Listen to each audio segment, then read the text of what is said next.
On Tuesday, August 25th, 2020, and this is the Common Council meeting of the City of Wausau. The first item on our agenda is the Pledge of Allegiance. Pledge allegiance to the flag of the United States of America and to the republic for which it stands, one nation, under God, indivisible, with liberty and justice for all. Thank you. The next item on our agenda is roll call, and you can sign in using your light up buttons here. Give it a shot.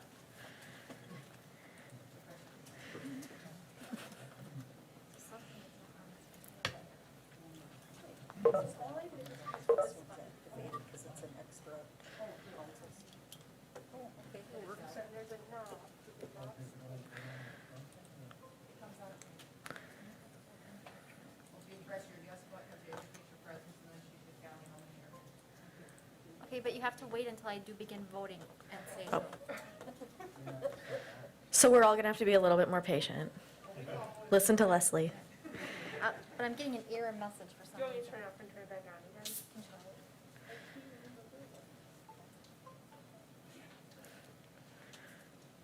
I'm really excited you're all here.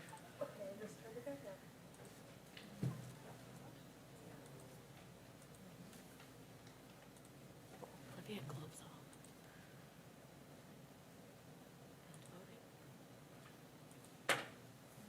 Nobody voted. Okay, so we'll do the roll call since by roll.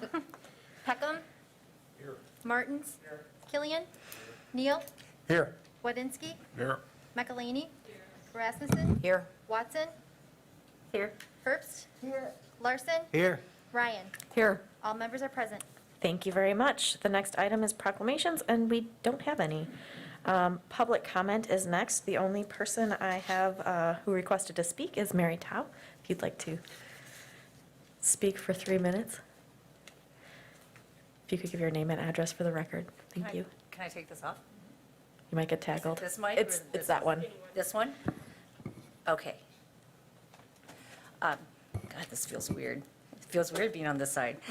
Mary Tao, 506 Sherman Street, Wausau, 54401. Good evening, council members, mayor, and department heads. Thank you for your time this evening and for allowing me to provide public comment and addressing all of you. A week ago, I sent key leaders in our community and most of you a letter that I wrote to the Wausau School Board on many levels of concerns citizens of Wausau have regarding the upcoming November 3rd election, which will ask 2 questions regarding their proposed $155 million referendum. Even though this is not in your jurisdiction, as this is a Wausau School Board matter, as a policymaker, it does impact citizens and students that you represent in your districts. In the middle of a pandemic, people are getting sick. We're losing our jobs. Businesses are hurting. I don't believe a referendum should be a top priority in our community today. I am deeply disappointed that many segments of our community were left out of the process when it comes to community input.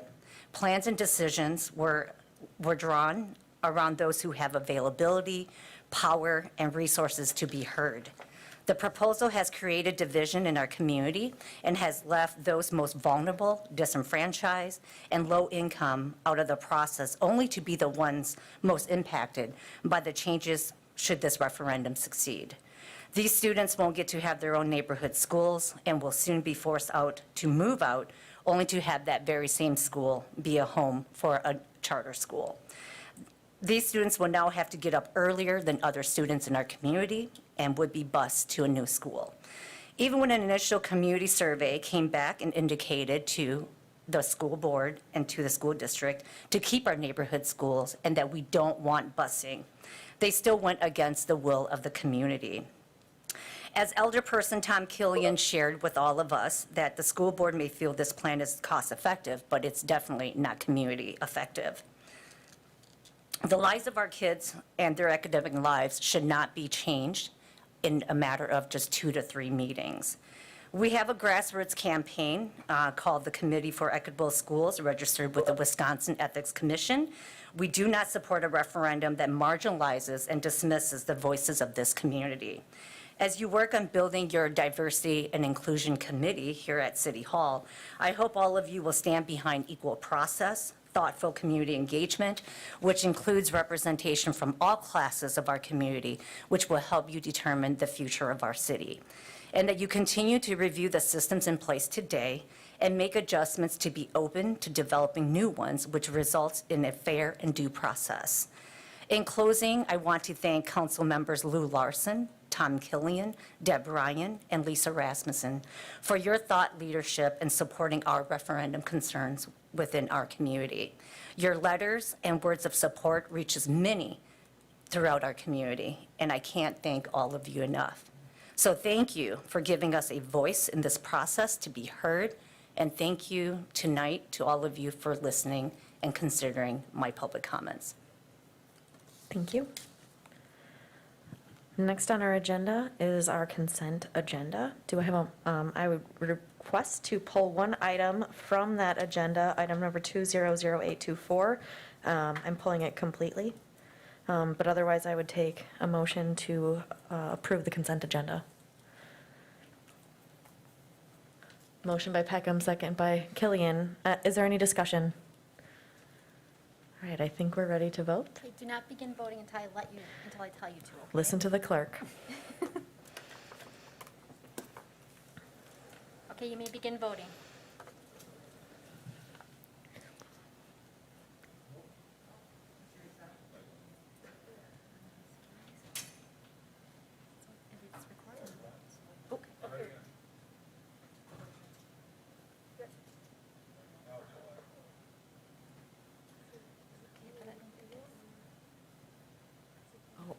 Are you push? Alder Ryan, you're the only one that, maybe you need to push the one that's actually next to your name, I think. Okay. All right, that passes unanimously, thank you. And welcome to our electronic world. All right, moving on to file number 200803, mayor's appointments. I have none. Moving on to file number 140507. It's a resolution from CISM eliminating no right turn on red signage for northbound 17th Avenue traffic at the West Bridge Street intersection. Do I have a motion by Rasmussen? Second by Watson. Is there any discussion? Alder Ryan. I was just going to mention that this is something that neighbors, especially on Bridge Street, were concerned with, that had houses in that first block from 17th to 16th Avenue, and that the sign has been really small, and so a number of people have been turning red at other times where it's posted for certain hours that shouldn't be. And we did talk about this at CISM, and that it seems that there's a number of people that are not following it. The sign is extremely small, and that there has been one or two residents that were in that first block have moved out of that area. And I'm hoping in the future, if that property that is at 17th Avenue and Bridge, the northeast corner, where Annabelle's apartments were, maybe the city will want to look at that as a roundabout as an option in the future. But from my understanding, there seems to be an offer on that property, and so something else may be built in the near future. So it's not a good solution. I guess I wish we would have had a large sign in the first place, but it just seems that, do we want to keep on issuing tickets and having a police officer all the time? Or is there another solution? And it seems most people are used to turning on red, and it's difficult to change that decision. But I just wanted people to know about, this has been discussion and been something that I have been following for a number of years. Thank you. Alder Larson.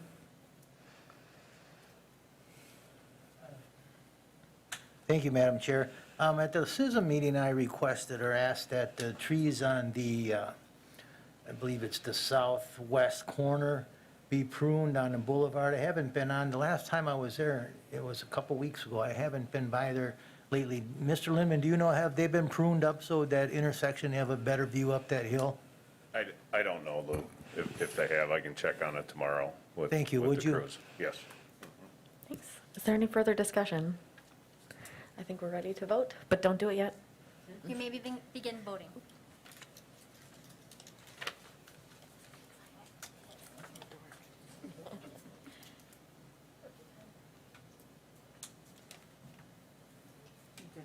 That first false one. Okay.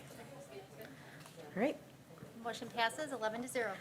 Thank you very much. Moving on to item number, file number 160410. It's a joint resolution from CISM and Plan approving preliminary and final plat Wausau River East Phase 2 subdivision. Do I have a motion? Motion by Rasmussen, second by Neal. Is there any discussion?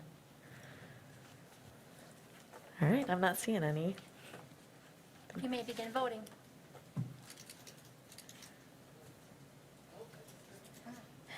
We like to trick you that first time. Okay. Now you should be able to hit your button.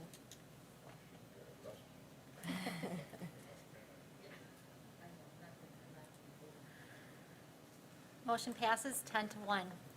Thank you very much. File number 191109, I am pulling this. There's new information that will be shared at committee level and come through again. So moving on to file number 200412. It's a resolution from the Finance Committee approving the refund of rent and fuel flow to Wausau Flying Service during the Safer at Home. Do I have a motion? Motion by Watson, second by Herbst. Is there any discussion? Not seeing any. You may begin voting.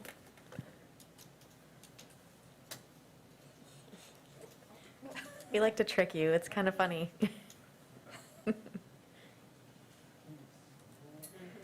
Motion passes 11-0. Thank you very much. File number 200820. It's a resolution from the Human Resources Committee approving transit utility workers' staffing levels increase from 1 FTE to 2 FTE. Do I have a motion? Motion by Herbst. Second by McElhaney. Is there any discussion? Not seeing any discussion. You may begin voting.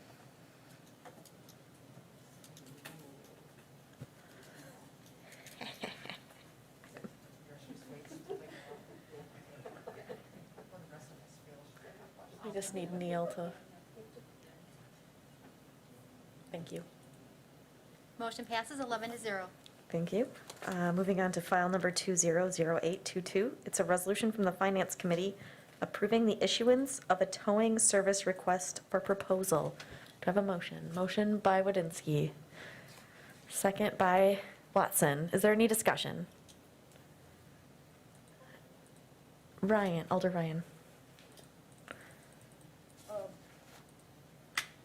I just wanted to mention this is something that Officer Matt Barnes had talked about at the CISM, and that we have had the last couple of winters a number of bad storms and a number of, I think, rental properties that may not have any on-street parking. And so when it comes to a snow emergency, it is difficult to find as alternative parking per se, but at a certain point with all the snow and plowing, that we need to get the streets cleared of cars. And so Officer Barnes had talked about that, especially with the snow emergencies. I think we were talking about hundreds of cars that are parked on the street when there is a snow emergency, and sometimes we're dealing with cars parking on the opposite sides of the street, and then when the plow driver is looking, it may be too narrow for the size of the plow for getting on certain streets. And so there's a need for towing service is something new to the city. And there's a potential of the request for proposal, so to have a fair way of area businesses to apply for it. I guess for myself, I believe 20 minutes being able to respond may not be sufficient time, even for those within the city limits, in order to get to an accident, or for those cars that are being ticketed and should be moved in a snow emergency. So I do think it's appropriate what we need to do in order to keep the streets clean, especially in winter, or when there is an accident, to be able to clean up the mess and get the street back open. I just don't know at this point as a council if we should be extending the response time a little further. Thank you. Thank you. Alder Rasmussen. Thank you. I guess just to clarify, though, with regard to snow emergency, we have discussed in the past other larger metropolitan areas that have provisions in place where if your car is in the wrong place during a snow emergency, it gets towed and impounded, and you can pay to go get that car out of hock, and that is not our direction at this point. We don't have the facility or the means to tow hundreds of cars every time there's a snow event. So if there's a situation where, a car has been, abandoned or parked in the same place and not moved for a really long time, and they, have not been able to locate the owner and a vehicle needs to be moved, they'd certainly use this. But, when it snows, they're not going to go out and tow cars en masse. So this is actually just the RFP. And then when we get the results back from that, we'll evaluate it a little closer and see what comes back.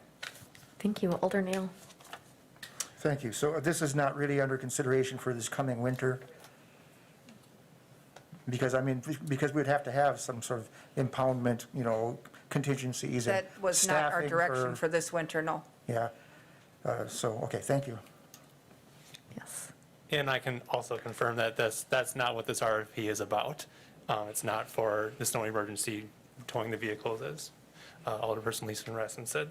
I just wanted to talk about, so at the finance meeting, or the finance committee meeting that happened 2 weeks ago, Alderperson Martins, you asked about, well, what about the towing companies that are just, with outside the city limits? And we talked a little bit more about that, and then we did amend the RFP since that to then include the towing companies within the city limits as well as 5 miles from the corporate limits of the city, just because we know that there are a lot. And we're trying to be, I guess, as open as possible to allow any company to, respond to this RFP, and then from there we can do the vetting process of who we want to then serve for this.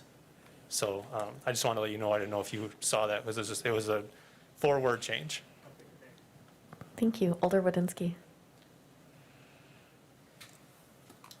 Thank you, Madam Chair. Being a person who used towing services in the past, so in my profession, that was a real headache over the years, and this proposal is going to give the city, and mostly the police department, specific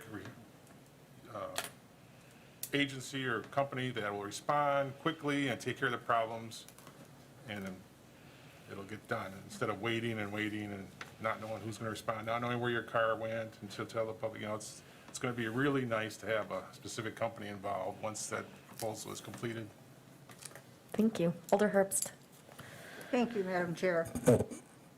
I do hope that with the RFP process, I'm going to take this down for a moment, that we consider when the proposals come in, anybody who is local for towing, for the simple reason that I just as soon see local people that are taxpayers in the city of Wausau have that opportunity to do the towing. And that is the big thing that we're concerned about, towing for accidents and things like that, anything that the police department may want us to do. But I still think we need to try to keep these people, for the ones that are from the city of Wausau and do pay taxes here. Thank you. Thank you. I think we are ready to vote. You may begin voting.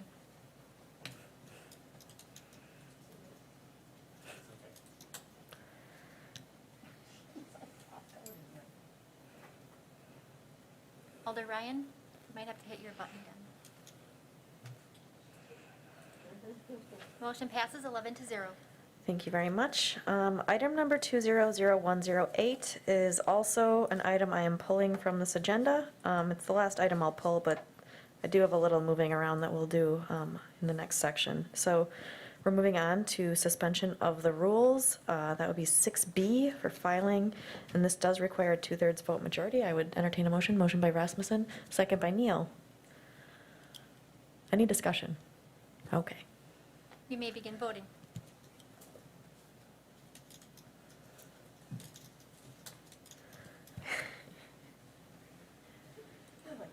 Motion passes 11-0. Thank you very much. We are moving on now to file number 200807. It's a resolution from the Finance Committee authorizing the issuance, sale of $5.4 million in general obligation promissory notes, Series 2020D. I don't know, Mary Ann, if you'd like to give a little quick discussion point on this before we take the motion? Sure, and we also have Phil Cosson, our financial advisor.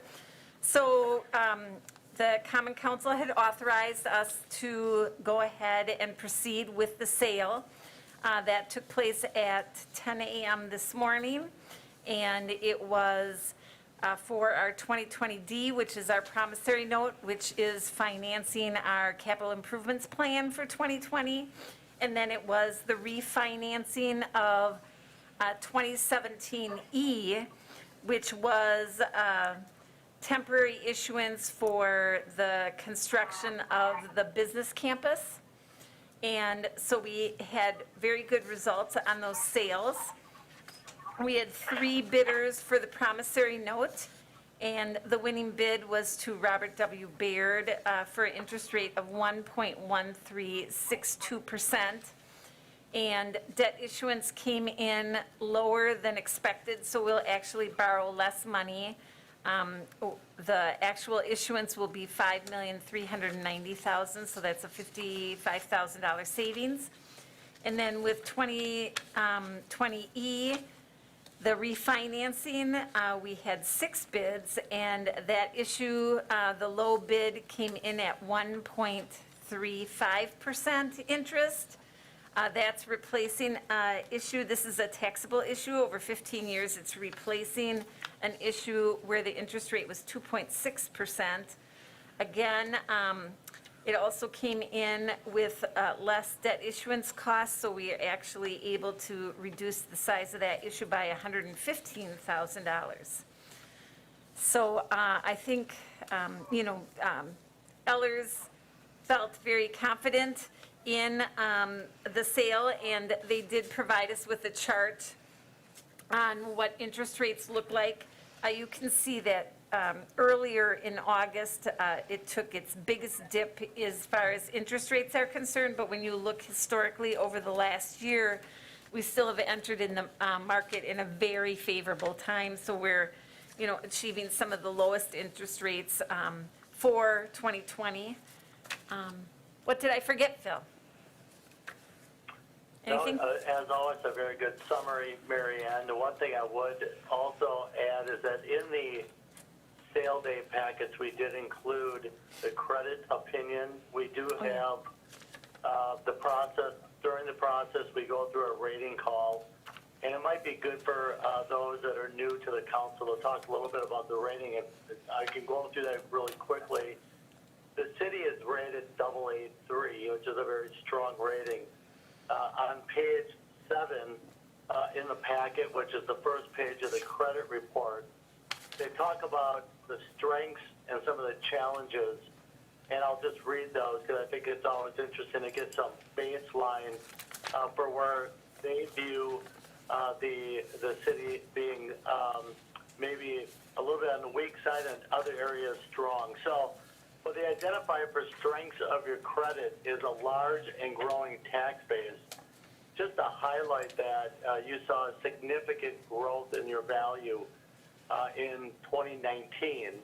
And in fact, when we incorporate that into our analysis, it does drive down that amount of borrowing capacity, and it creates more capacity, I should say, for the city. It reduces the amount of borrowing capacity that you have out there. So it's actually a good situation. They also identified strong liquidity, meaning your rainy day fund, your working capital fund is very strong. Challenges are very similar to what we see for many Wisconsin credits. The first one, limited revenue raising flexibility due to state-imposed levy limits. Well, that's everyone in the state. You're not unique there. You are under strict levy limits just like every other municipality in the state. They also identify a credit challenge as below average resident wealth profile. So they look at the demographics of your city and compare you not only to other Wisconsin similar credits, but also nationwide. And then also outstanding general fund loans to the TID funds, of which much of that is starting to be paid back. So under what could lead to an upgrade, they've identified substantial reduction in debt burden, material growth in resident incomes, and then adding to that liquidity that you already have that's out there. What could lead to a reduction in your rating is if you start drawing down on that liquidity.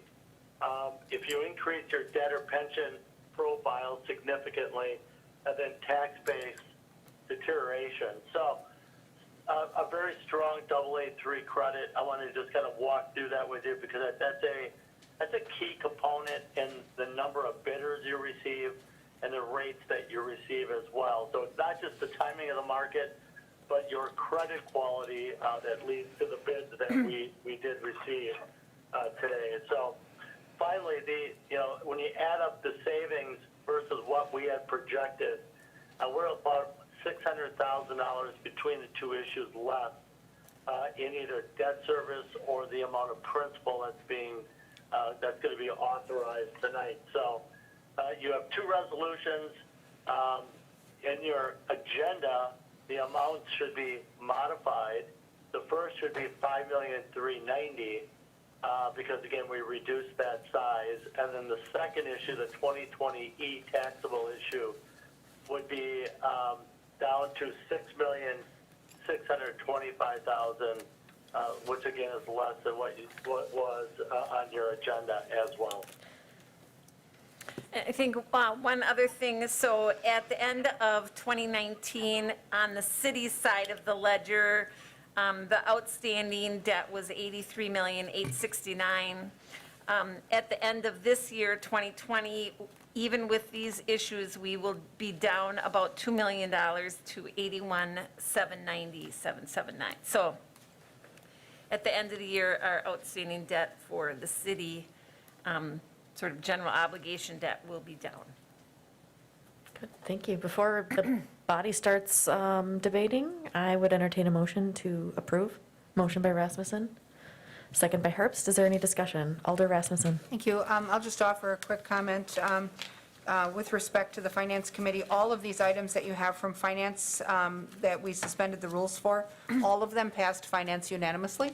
I know we didn't have our voting results on our agenda, but just for your reference. And one thing we agreed upon in the Finance Committee was that these rates are record low, and anytime you can borrow money at less than 2% and reduce your total debt capacity and still get all your work done, that is a fantastic outcome. And just a couple years ago, Wausau was sitting at 52% of its borrowing capacity.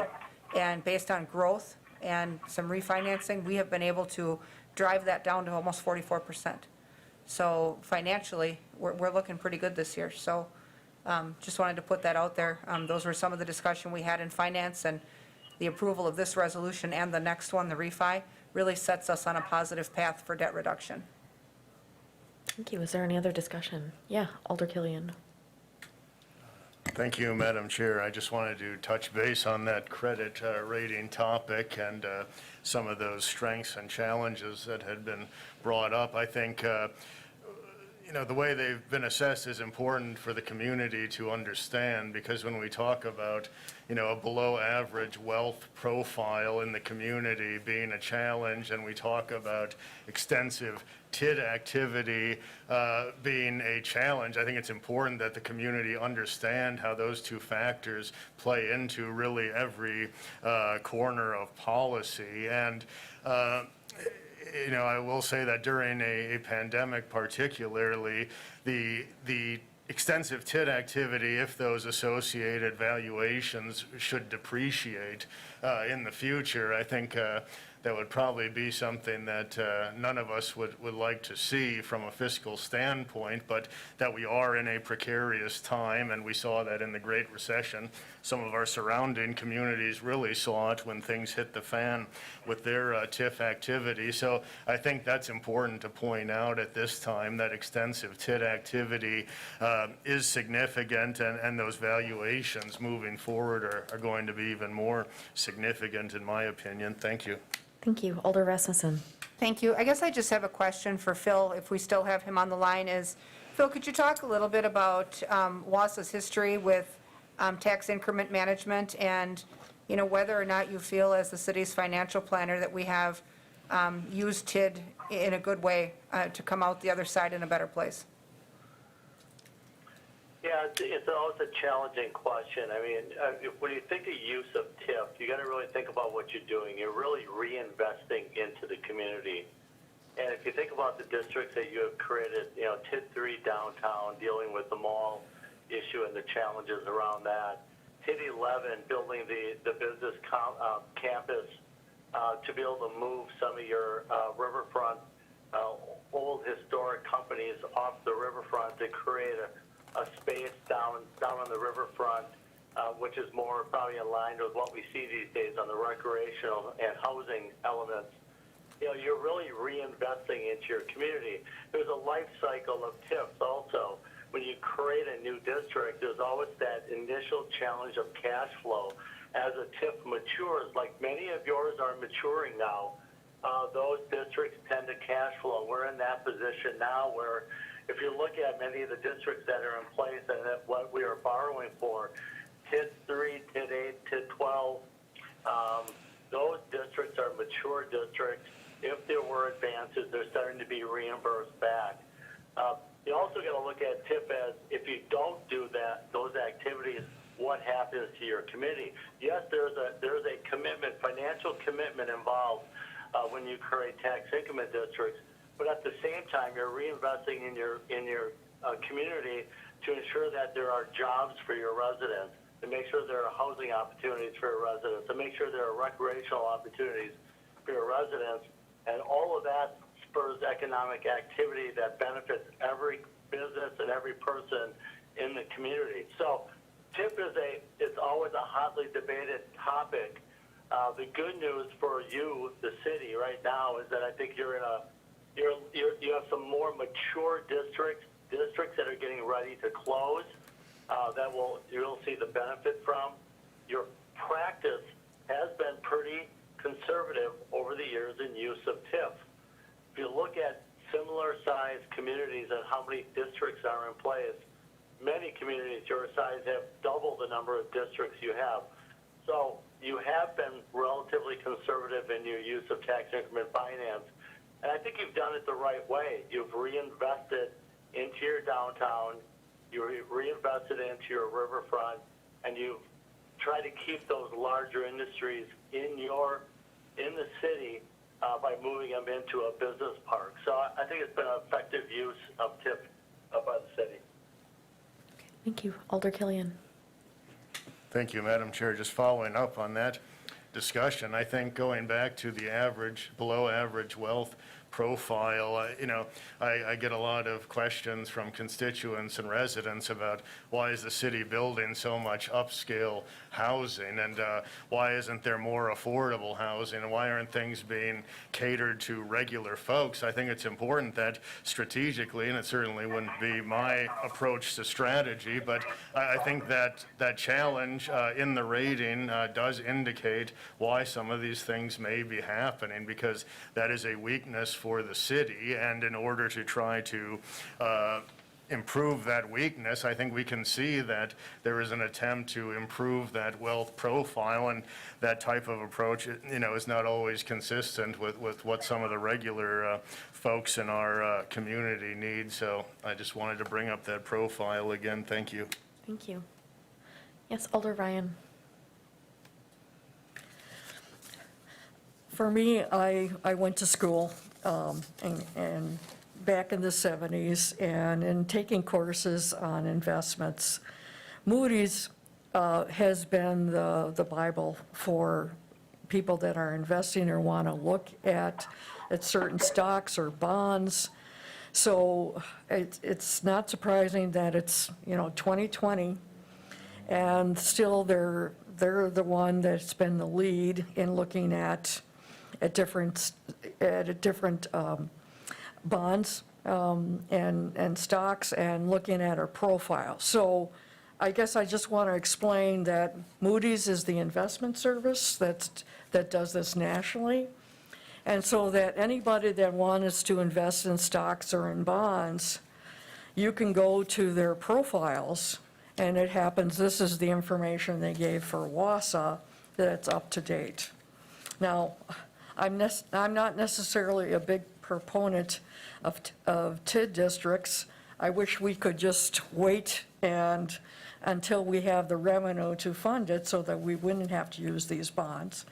But I do think we have a number of very big firms that are planning to buy our bonds at extremely low rates based on our history and Moody's doing the analysis, and they're thinking we're a good bet.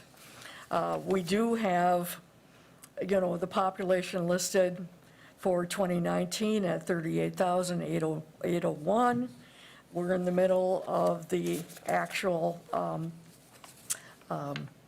federal counting of all residents for the decade. So we should find those results of how we are in 2020, hopefully, by spring. So to see, is our population decreasing, which it seems to have since 2015, it was 39,210, and where we are. But Moody's is really kind of the Bible of looking and analyzing how they look at the city, and part of that is information about TIF. And it just seems that there seem to be a number of bidders, and some of them I'm aware of are big players in the market, and so it does seem to be impressive. And I think as a number of new alders, we're looking at trying to look at affordable housing.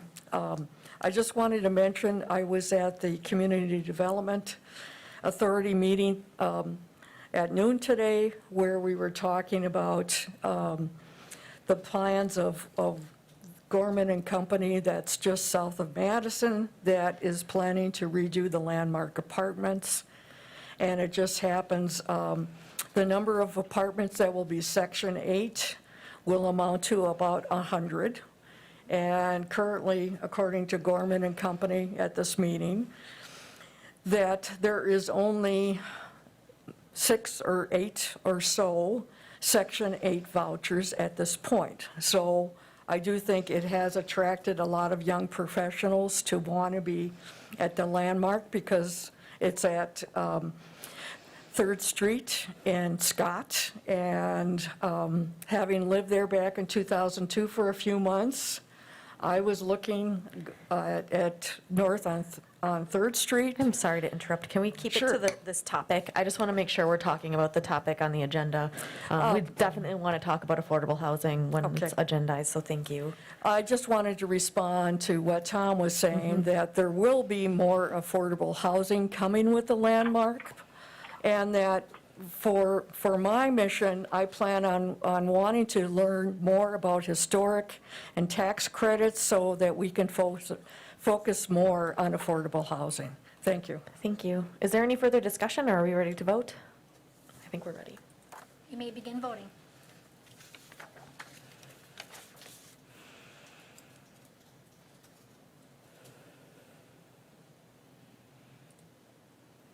Motion passes 10-1.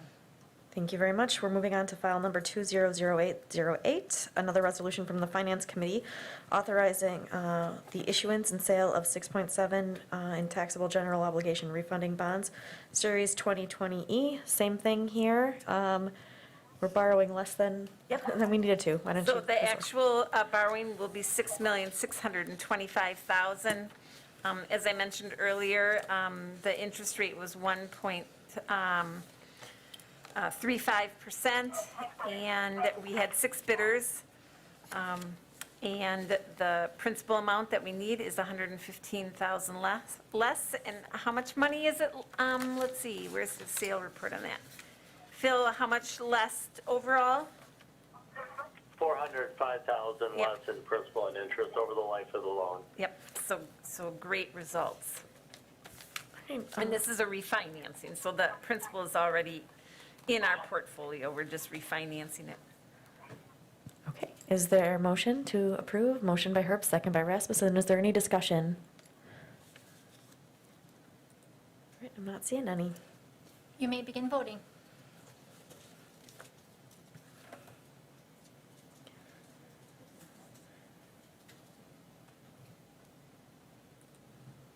Motion passes 10-1. Thank you very much. Now, these next two Thank you. items. Thank you very much, Phil. I look forward to the day where I can see you all in person again. Yeah, We're excited about that, too. All right, thank you. Good night. good night. The next two items, I'm flip-flopping, unless there's any reason people don't want us to, because we should probably approve the declaration of covenants before we approve developing it. So, moving on to item number 200826, it's a resolution approving declaration of covenants, conditions, restrictions, and easements for Wausau East Riverfront. I would take a motion. Motion by Rasmussen. Second by Wadinski. Is there any discussion? Yes, Alder Rasmussen. I guess just a quick explanation. This actually is a real positive for us. We talked about it in finance because this will allow us to receive some chargebacks for all of the services that we provide to the riverfront from those who are deriving the benefits. So the developments that have already occurred on what we know as the East Riverfront would start to partake in the cost of the landscaping and the maintenance and the upkeep of some of those areas that they all are benefiting from. So this one sets that in motion, and the next item is amending the agreement for WOW so that they would come subject to that agreement. So these two are a real positive for us in terms of not bearing all of the cost for these facilities. Thank you. Is there any further discussion here? Looks like we're ready to vote. You may begin voting.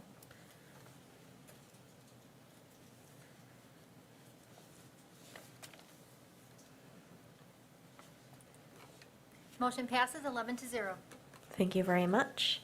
We're moving to file number 1410114. It's a resolution approving the Fourth Amendment to the Development Agreement and First Amendment to the Ground Lease with Van Smiling Eyes LLC. I would take a motion. Motion by Wadinski, second by Martins. Is there any discussion here? Looks like we're ready to vote. You may begin voting.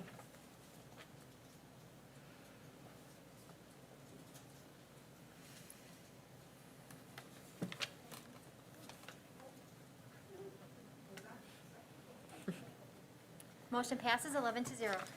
Thank you. Lastly, we have file number 200823. It's a resolution from the Finance Committee approving property lease agreement with Myron Construction Company, Inc. at 1300 Cleveland Avenue. I would take a motion. Motion by Rasmussen. Second by Herbst. Is there any discussion here? Yes, Alder Neal. Thank you, Mayor. Yes, I was kind of struck by the $300 figure. I wonder how the discussion went in finance with regards to that, because over 9 months, I mean, it's less than $3,000 of income. And, you know, for a project that's is over $5 million that they're working on, and I'm sure, you know, borrowing on or whatever, by adding a little bit to this rental agreement, we might be able to add some revenue in our operating fund. You know, we have lots of little projects that, you know, fall below the red line because we're $12,000 short or we're $22,000 short. And for a company like this and a project like that, to have, and the convenience of having this as a parking space, it seems like it might be worth more than $300 a month. So that's my number one thing. And secondarily, will the existence of material and vehicles there impede any of our testing plans for that property? I think we'll answer that question first with the DPW director.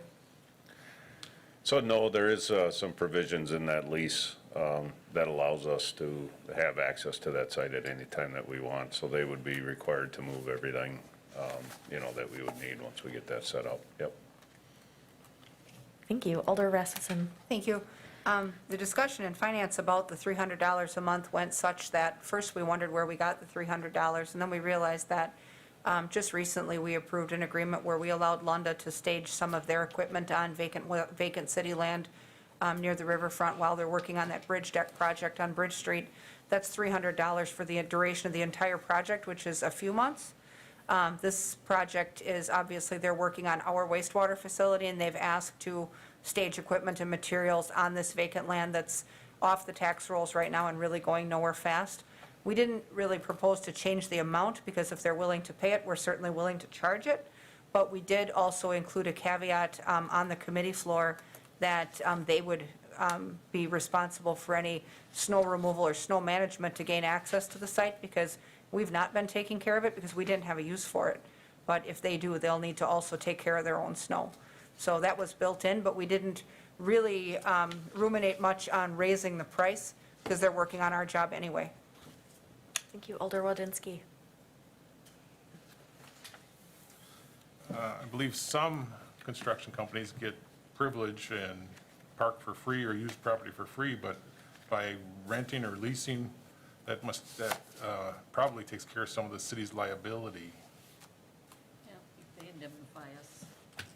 Yes, by leasing it, you can off-shift that risk or shift that to the lessee, and they indemnify you if anything happens on that property.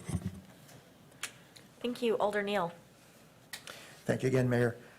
Was there any discussion on impact in the neighborhood regarding traffic from vehicles, large equipment, anything like that? Is this a source of concern for anybody? Don't. Just give a quick maybe the response. We chair didn't, can- talk about that. Their equipment and their materials and whatnot is going to be in the area anyway, since they're working on the plant. They're going to be in and out and back and forth. And so, but we didn't discuss that specifically in finance. We were only considering the money part. Alder Larson. Thank you, Madam Chair. I guess my question is it correct to assume that all the RFPs on this property are off the table now then? I don't know if that's a correct assumption. Oh, yes. Are you talking about the environmental? Well, I'm talking about the RFPs that were put out that we discussed a few months The ago. developments. You know, the developments, are they off the table now with the 3M and the Habitat?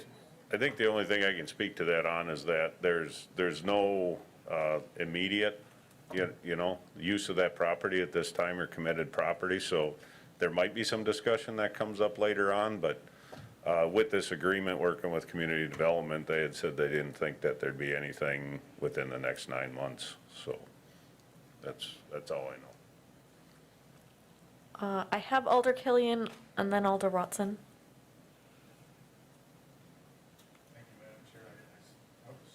Pardon me.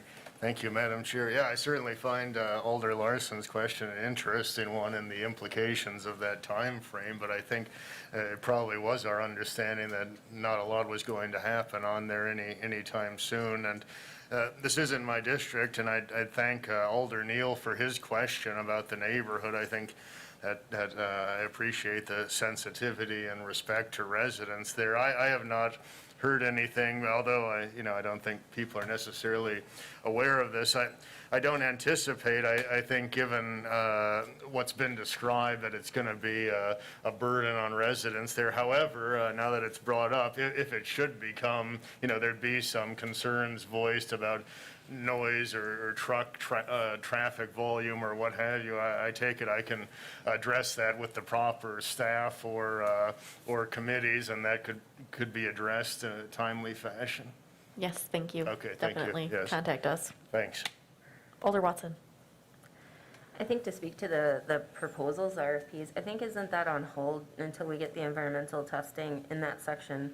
And then, I think there was a mention too today with our discussion on letting them park there, that there wasn't gonna be kicking up of things. It was gonna, it's not gonna sort of disrupt anything, and it's gonna be safe while we do the environmental stuff. So I might as well capitalize on it while we're waiting to develop. Is there any further discussion? We're ready to vote. You may begin voting.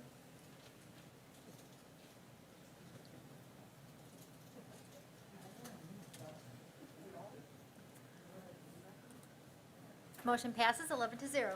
Thank you very much. We are at the end of our agenda with public comment and suggestions here. I just want to remind everybody that there is the implicit bias training on Thursday. You do have an invite on your calendar. And it says it starts at 5:30, but that's just to make sure you can all log in. The training itself will start at 6, so I'm excited for you all to join. If there's any other public comment, I'd welcome you. If you could state your name and address for the record, thank you. Paul Bradfish, Jerry's Towing, 22530 Swan Ave, Wausau. I guess just a couple questions about the towing contract. Is that something that would be just implemented during snow emergencies? Or is that a year-round contract for all accidents? So I believe we have an RFP in our packet. I think we might be able to even share that with you if you haven't seen it. I don't know if somebody wants to comment on that specifically. Oh, behind you, attorney. Okay, so the snow emergency thing is not at all part of this towing contract. The towing contract is for when there's a non-consensual or abandoned vehicle, city-owned vehicles, and then evidentiary tows. It's for a one-year contract. According to Matt Barnes, who was here at the finance meeting, this is actually a very small amount of business because most of the time the owner of the vehicle is there to say, I want such and such towing company. So this is only when the owner can't be located, or it's an abandoned vehicle, city-owned vehicle that breaks down, they need a tow, or it's an evidentiary tow. It has nothing to do with snow emergencies. Okay. So then the city would be paying for those services, I take it? So in the RFP, it lays out that for an abandoned vehicle, if the owner cannot be actually then located, it then would be on the towing company to then auction the vehicle off and then recover their towing and storage fees from the auction. Any remaining amount would go back to the city in the general fund.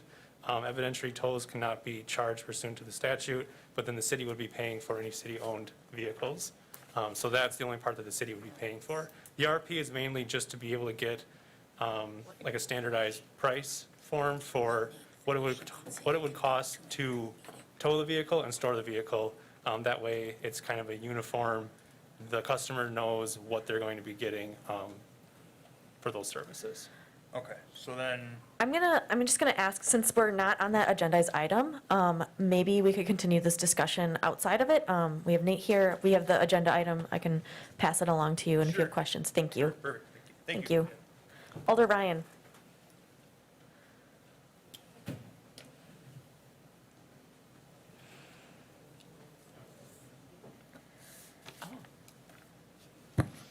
Good evening, Deborah Ryan, 702 Elm Street.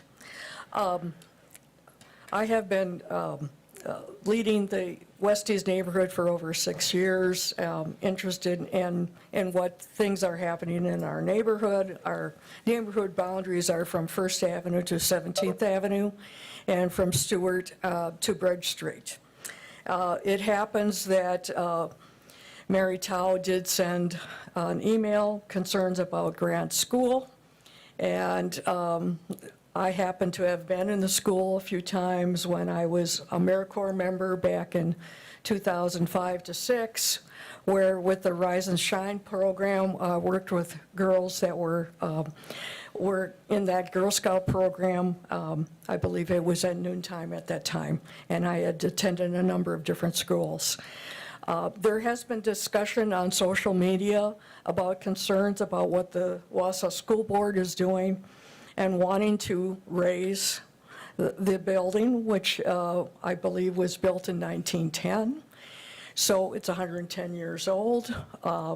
In my seeing it, it's a beautiful building. I've learned more about the historic part of it, but that I do think our neighborhood and concerned neighbors want to have a special Westies meeting on the Grant School grounds and potentially have people from the Historical Society that know more about the property speak about it and hopefully have the approval of the Wausau School District, some of the administration, and board members there. From what I understand, the property was originally the most western part of Wausau at 4th Avenue. And originally, it was being built to be a high school, so it does have wider hallways. But it's a beautiful building, and I have inquired about why they want to raise it. And from talking to some school board members, they had said, because there's not an efficient way to get air conditioning. Now, I realize the administration may have some other concerns as well, but I live in a 100-year-old house, and I got air conditioning 15 years ago.